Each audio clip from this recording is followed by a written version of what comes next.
The French Revolution had ended, but peace was not what remained. The streets of Paris, once filled with the cries for freedom, were now quiet with fear and exhaustion. The reign of terror had left deep scars on the soul of the nation. People had watched their neighbors, friends, and even family members get sent to the guillotine for small mistakes or simple suspicions. This time of extreme violence created a society where trust was hard to find. The promise of a better, fairer France seemed like a distant dream, buried under the weight of bloodshed and political trouble. The people were tired of the constant fighting and instability that had been part of their lives for 10 years. France was a broken country, surrounded by enemies who wanted to see it fail. The kings and queens of Europe, like Austria and Great Britain, looked at the new French Republic with disgust and fear. They were afraid that the revolutionary ideas of freedom and equality would spread to their own lands and threaten their power. Because of this, France was almost always at war, protecting its borders and its new identity. Inside the country, the economy was in ruins. The government, known as the Directory, was weak and dishonest. It could not solve the widespread poverty, hunger, and lawlessness that troubled the cities and the countryside. The French people longed for stability and a leader who could bring back order. The Directory, the five-man group that governed France, was very unpopular. Its members were seen as selfish politicians who cared more about their own money and power than about the well-being of the French people. They were unable to provide the strong leadership that the country so desperately needed. The government printed more and more money, causing its value to drop sharply and prices to go way up. This made life incredibly difficult for ordinary citizens who struggled to buy basic things like bread. The political system was unstable, with frequent plots and attempts to overthrow the government.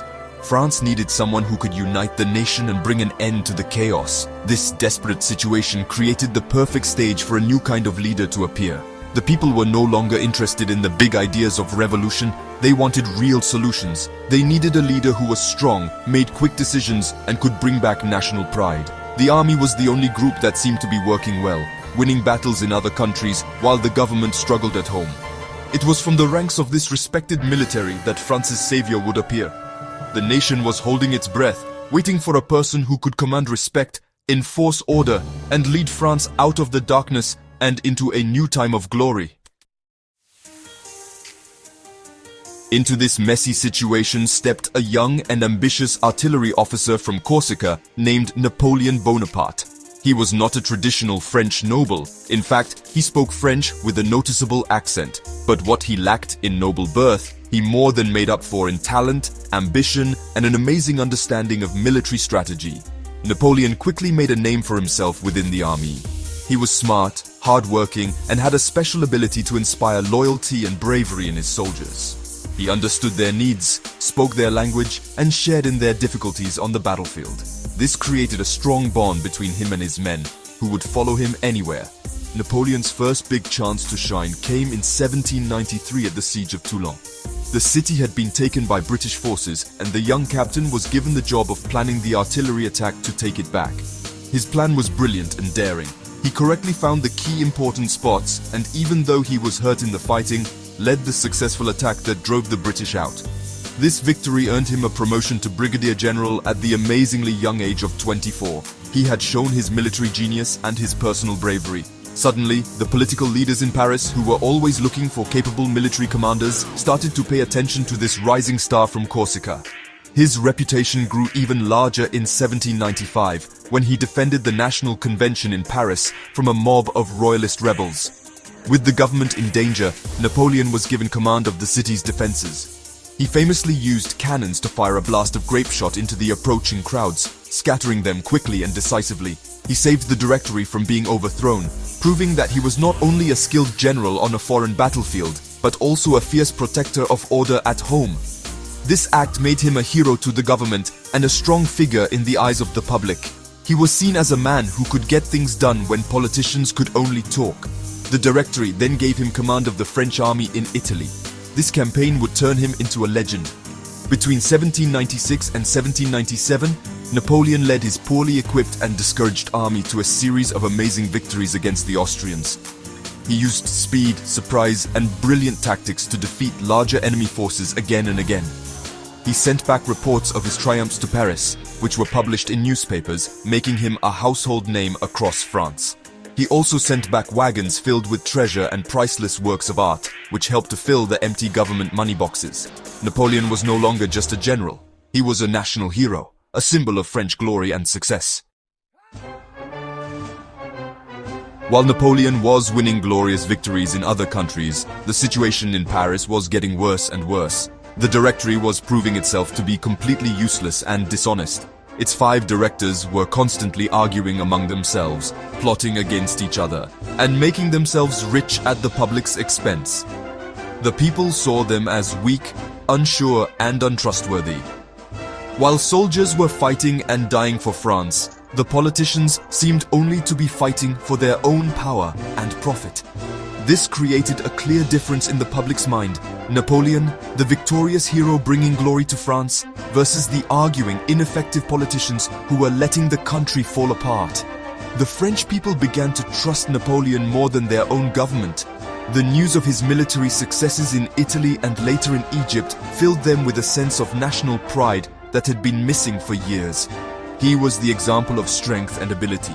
People read about his daring strategies and his care for his soldiers, and they saw him as a true leader who cared about the nation.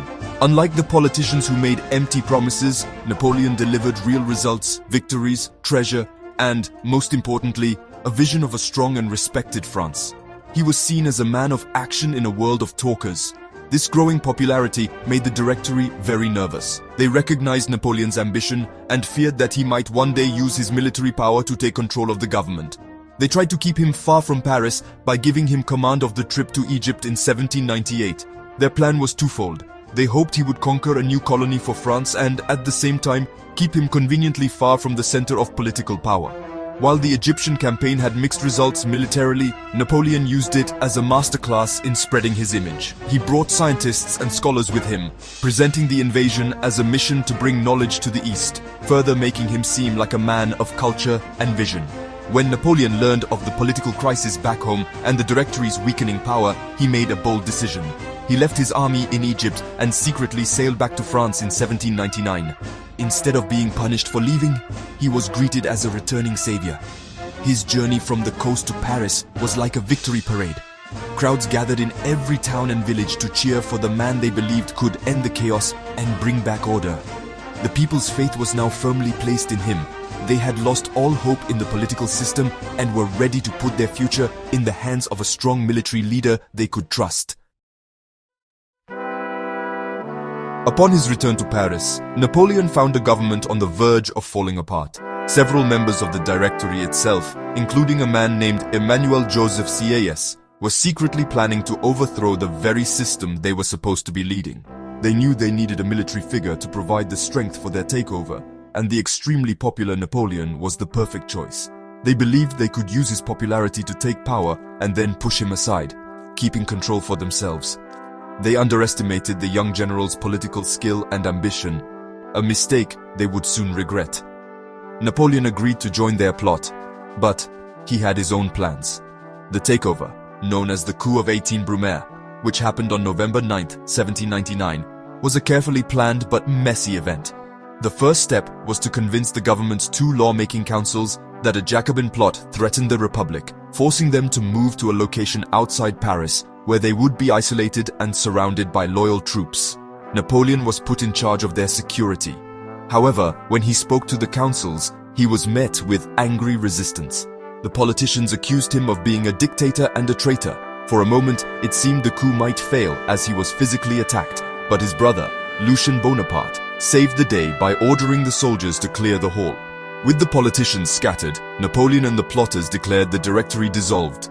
They set up a new form of government called the Consulate, which was to be led by 3 consuls. As planned, Sieyès and another plotter were named as consuls, but Napoleon outsmarted them completely. He made sure that the new constitution gave almost all real power to the first consul, a position he wrote for himself. Sieyès had wanted a strong government, but he had imagined himself at the head of it. Instead, he found he had been the key that opened the door to power for Napoleon, who promptly shut it behind him. The rise of Napoleon Bonaparte to first consul marked the true end of the French Revolution. The chaos, uncertainty, and weak governance that had defined the years after the revolution were over. France now had a leader who made quick decisions, was powerful, and immensely popular. He promised to bring back order, strengthen the economy, and make France the dominant power in Europe. For the French people, it was a trade. They gave up the messy, uncertain freedom of the Republic for the stability and glory offered by an authoritarian ruler. It was the beginning of the Napoleonic era, a period that would see France reach unmatched heights of power and change the course of European history forever.